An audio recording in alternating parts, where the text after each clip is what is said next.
our points and miles wrapped for all of 2024. So we stayed in hotels 29 times out of the year. In 2024, we also flew 14 times. All the places that we flew to and spent the night in, all the places that have pins on them. Obviously, you can see that we spent most of our time on the East Coast. And we did go to Italy, and we went to Rome, Lake Como, and Venice. We spent $1,500 total for hotels and flights. We literally spent $0 on flights other than taxes and fees, which I didn't include those.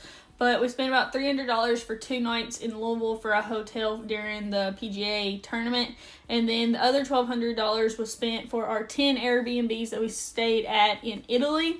So literally for 10 nights, we spent $1,200 for Italy. That's so cheap, I feel like. This is how many points we spent. We spent 126,000 Southwest points, 151,000 Hyatt points, 240,000 Air Canada points, 60,000 Wyndham points, and 4 free night certificates.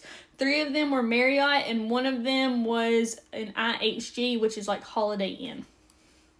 And we had 10 Southwest flights. We spent the night at 11 Hyatt hotels, 4 Air Canada flights, 2 Wyndham hotels, and 4 free night certificates. Then the other 10 nights we spent at Airbnbs in Italy, like I said, and then 2 nights we paid for an IHG hotel, which is like Holiday Inns. We saved $21,599 just by using points, which equals out to be about 6 cents per point. We did not spend the money for all these points. Like, obviously, you can tell on this is a lot of points. What we did was use sign-up bonuses. I got the Southwest Companion Pass, so every time we flew, my husband flew completely free. I used points for myself, and then he flew completely free. So for the Hyatt hotels, I used Chase credit cards. I opened 2 business credit cards that had a sign-up bonus of 90,000 points per card. So that's 180,000 points right there.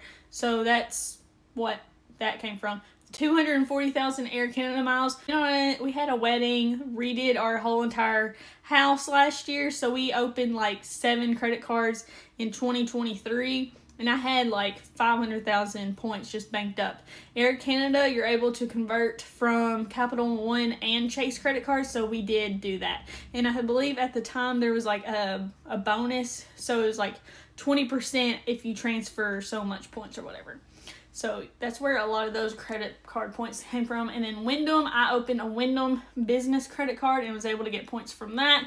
And then the 4 free night certificates, 3 of them came from a Marriott credit card that I opened, and 1 came from my IHG card that I carry every single year.